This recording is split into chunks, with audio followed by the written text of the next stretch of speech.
Hey everyone, it is Finn here and welcome to today's video where today I will be ranking every single Premier League club's most expensive signing of the 2021 season so far. Now I know it is very early on in the season, it is hard to tell, things can change, players can change, but this is just my opinion of the players so far. And as you guys can see, I have set up a tier list with different categories to put each player in. Starting off with brilliant at the top for those superb players who have been real game changers so far. Below that, a category called good for those players not necessarily superb, but they are still game changers and they have been impressive.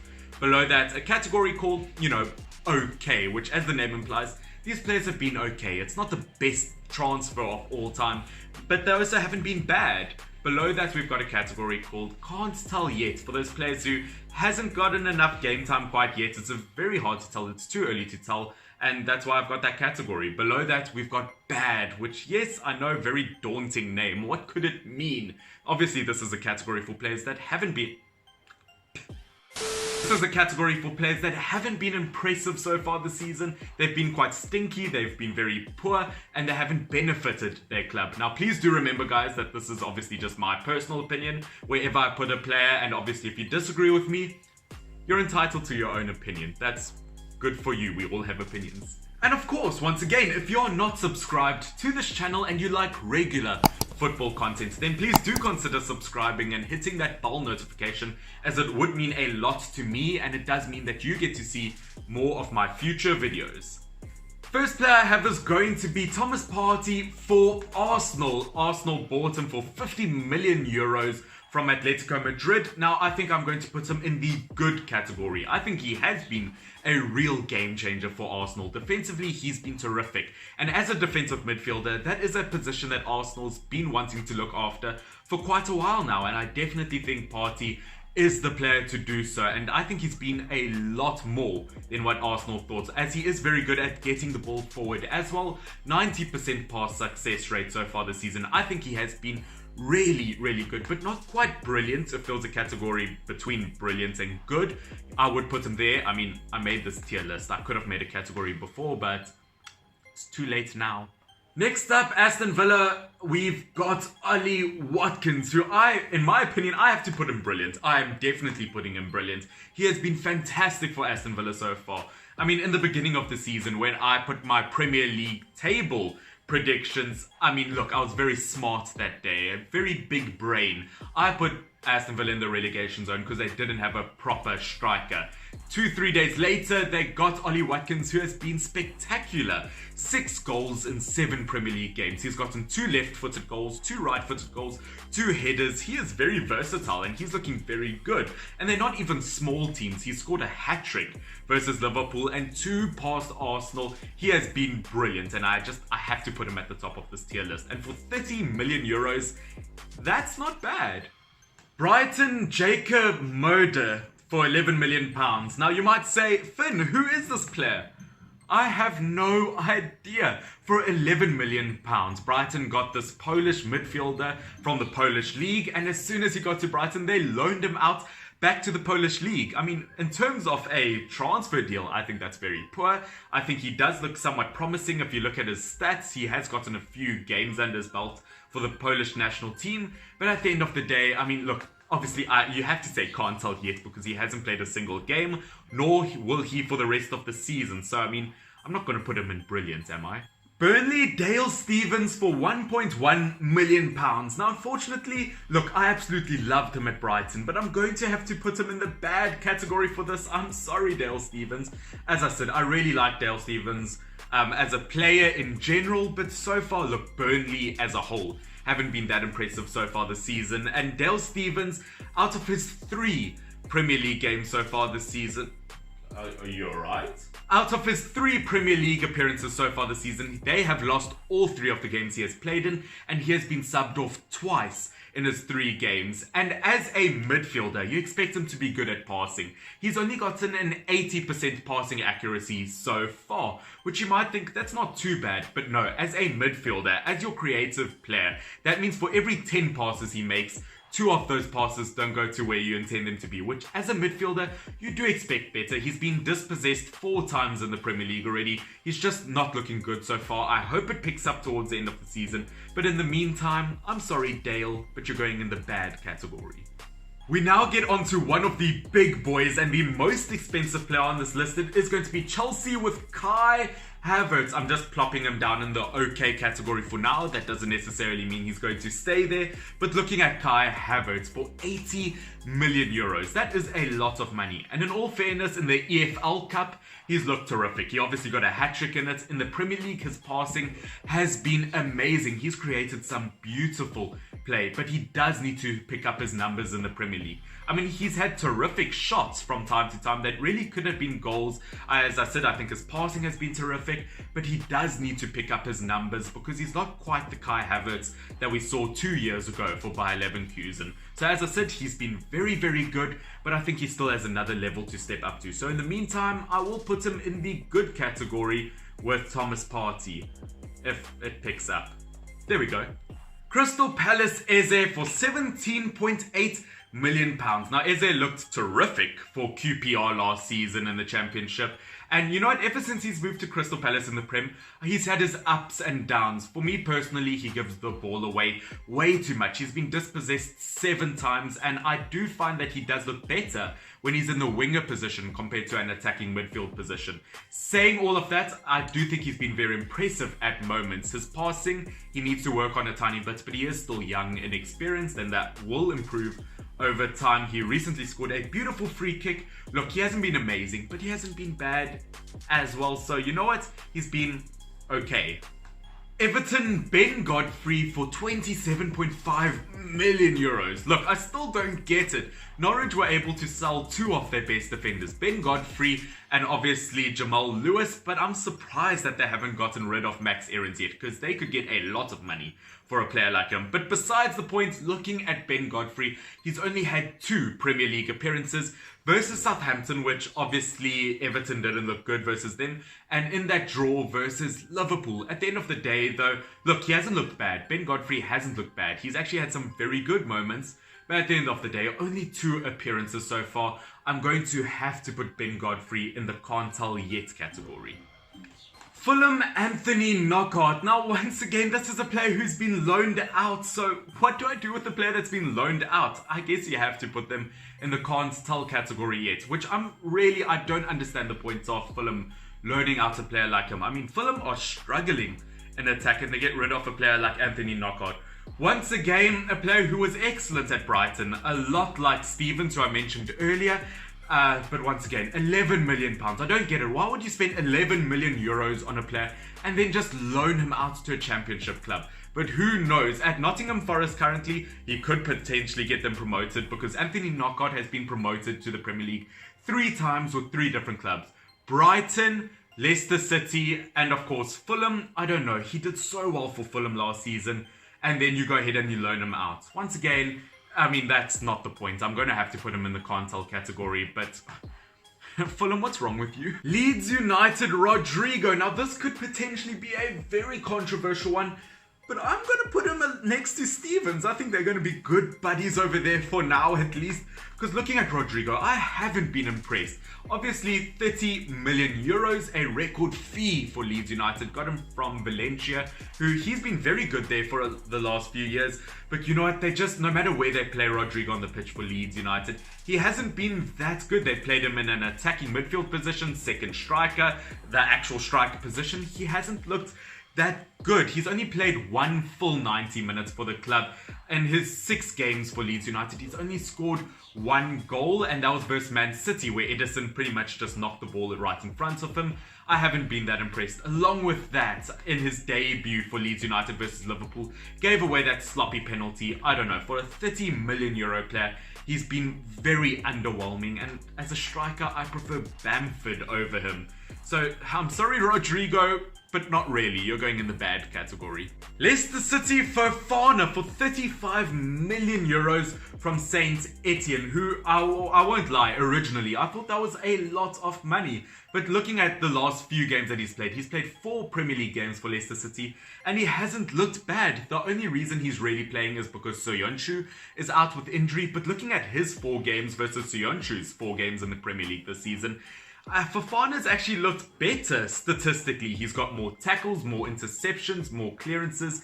Fofana is actually looking like a very decent player. And I have to say, I mean, look, he's also been there for some impressive wins. I mean, he was there in that win versus Wolves, Arsenal and Leeds United. So you know what, I'm actually going to have to put him in the good category, considering how impressive he's been for a player who wasn't supposed to play a lot this season. Liverpool Diego Jota. Now, as a Manchester United fan, this one absolutely breaks my heart. And Liverpool fans, don't smile at me. I know you're smiling through the camera. Stop it, your teeth are skew. I don't know what to say. Sorry, that was a very personal attack. But looking at Jota, I mean, look, you have to put him in the brilliant category. For a bench player, for a player who comes off the bench, he's gotten 3 goals in 6 Premier League games, and he's gotten a hat-trick in the Champions League for Liverpool. He is looking like a world-class player. And as I said, considering he comes off the bench, for £44 million, I have to say he actually looks like a bargain at this point. Jota looks terrific, and to think, Liverpool, if they don't have the likes of Salah or Mane on one of the wing positions, they can put Jota there. And if they don't have Jota, they can put Shaqiri. I think Liverpool are looking like they are in a very good place attacking-wise. And I think Jota is going to pose a real threat to Firmino in that striker position.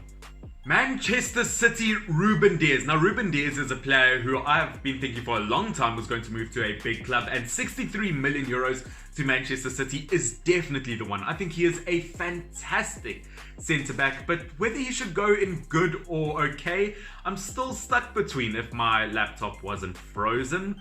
But yeah, just looking at him though, I mean, his tackling has been really good, his blocks have been very good, and 93% passing accuracy. I know I go on about passing accuracy, but as a football, it's pretty necessary. But my only concern with him is the fact that he has struggled with aerial clearances and any ball that seems to be in the air, which as a defender for a top club like Manchester City versus really strong opposition, you need someone who's going to be really good with aerial balls, and I haven't seen that so far with the likes of Ruben Dias. He loses way too many aerial battles, and because of that, I might put him in the okay category. If he can sort himself out with that, he can go into the good category. Now for one that will absolutely break my heart, Manchester United, Donny van de Beek for 39 million euros. Manchester United, what is wrong with you? Donny van de Beek, within his first handful of games, got a goal, got an assist. He's created beautiful link-up play, but yet, when we need to attack in games, you rather bring on Matic than Donny van de Beek. I don't understand. Donny van de Beek was a crucial part in an Ajax team that got to the semi-final of the Champions League. I don't understand United, considering he's only played 5 Premier League games, and for all 5 of those games, he's been subbed on. He hasn't started a Premier League game. I don't understand Solskjaer's thinking with this. I think Donny van de Beek is a world-class player, but in 5 Premier League games, he's only played a total of 74 minutes. I mean, we're like a third of the way into the season almost, and he hasn't played a full game of football yet accumulated, and for that I am going to put him in the can't tell category yet, because he hasn't even played a full game.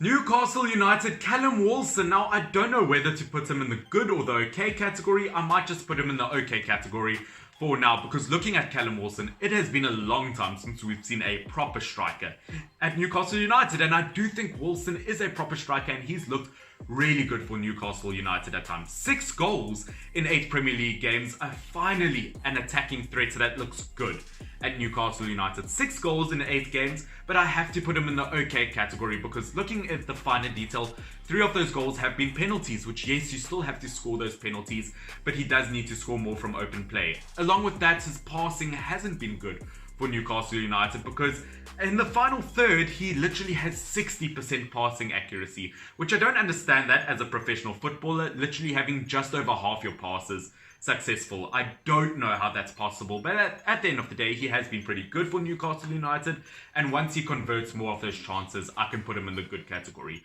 But in the meantime, he hasn't been bad. Sheffield United, Brewster for 26 million euros from Liverpool. Now, the Liverpool youngster, obviously there was huge talks of him going to Sheffield United, and I almost feel like he could maybe go in the can't tell yet category. But guys, at the end of the day, he's been that quiet. He has played 4 games for Sheffield United, and he's literally had 1 shot in 4 games. Sheffield United this season, their attack has been extremely poor, one of the least amount of goals in the Premier League. And I don't know if Brewster's helped that, to be honest with you. And because of that, I have to put him in the bad category. Purely because he hasn't actually made the difference that we thought so far in the Premier League. Once again, it is very early on, and maybe something will change along the way. Also, as a United fan, it would kill me to put Brewster and Jota so high up together. So, that one's for you Liverpool fans. Southampton, Ibrahima Diallo. Now looking at Diallo, he's looking like a very promising young defensive midfielder. And in all fairness, Southampton needed a new midfielder, considering the fact that they got rid of 3 of their world-class midfielders in the previous transfer window, with Lerma and Reed going to Fulham and Holsberg going to Tottenham Hotspurs. Diallo, I think, looks very promising, but I'm going to have to put him in the can't tell category yet. He's only had 3 Premier League appearances. In one of those, yes, he didn't have a good game. He gave a penalty away to Aston Villa, but at the end of the day, he's only played a total of 18 minutes. Now, whether that was a good or a bad 18 minutes in total, 18 minutes, I mean, I'm pretty sure I've sat on the toilet longer than that. I can't tell yet. Hey, Finn, why don't you have a girlfriend? Maybe that's because you tell everyone on the internet that you sit on the toilet for a long amount of time.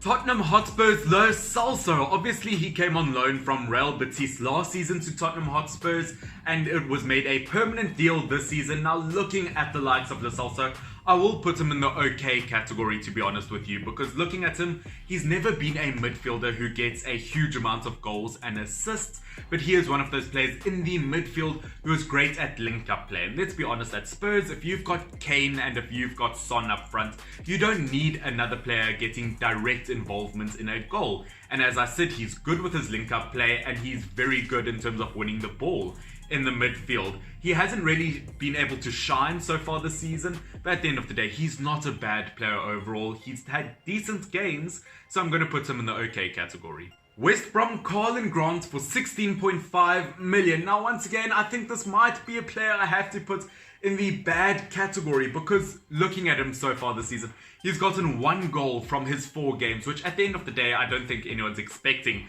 West Brom to be the top scoring team, and 1 goal from 4 games might not look too bad, but as a striker in this club, he's only had 6 shots, and only 2 of those shots have been on target. As a striker, no matter who you play for, that's not good. In 4 games to get 6 shots and only 2 on target, he just has to do better than that, and for that reason, he's going in the bad category. Second last team I have for you guys, which once again guys, if you're not subscribed and you have enjoyed until this point, please do consider subscribing. But we've got West Ham with Souček. Once again, was on loan last season and made a permanent deal this season for 16.2 million euros, which for the likes of Souček, I think that is a fantastic deal. But we're not judging it on the deal, we're judging it on the player. And looking at Souček, I think he's had very good performances so far this season. He's been there for 3 West Ham clean sheets. He's gotten 16 successful tackles this season and 48 aerial battles won, which is absolutely huge. Because not only is he preventing the opponents from getting chances, but he is keeping the possession for his team. But unfortunately for me, my only downside to Souček is his passing hasn't been incredible this season. But you know what, at the end of the day, he is still warming up. Maybe he'll get better throughout the season. And in all fairness, as a defensive midfielder, I think he has been fantastic, and he really does make a difference on the field, and really is always going to be one of the first names on that West Ham team sheet. And for that, I'm going to put him in the good category. I've been impressed. We get to the final team, and it is going to be Fabio Silva for 40 million euros, and I am going to put him in the can't tell yet category. But Fabio Silva, 40 million euros, I don't get that. Wolves have just bought a Barcelona player, and yet he isn't the most expensive player. It is going to be Fabio Silva, who I have put in the can't tell yet category, because he's only had 4 Premier League appearances and a total of 52 minutes. It's just not enough to tell yet, and he's played more for Wolves' under-21 side, which he has looked very good for them, but I'm basing this off of senior appearances. You know what, Fabio Silva, can't tell yet category, a very weird transfer in my opinion. I mean, not really, I guess. He is Portuguese. What do I expect? Alright everyone, that is going to be it for today's video. Those are my rankings on my tier list. Once again, if you disagree with me on any of these, please tell me down in the comment section down below. And once again, if you're not subscribed, please do consider doing so, as I would really appreciate it. And you get to see more of me in the future. But other than that, guys, I do love and appreciate every single one of you. Stay awesome. This is Finn, FYNN. Cheers. Bye. Marvin Devine. I'm saying bye to all the lies and all the times you cried, saying that I wasn't right, yet I was right by your side. You manipulator, playing games, your friends commentators, and I don't know what you say about our private conversations, but it's got them hating thanks to all the rumors you be claiming. It's cool, I'm done with you, so they can throw you a celebration.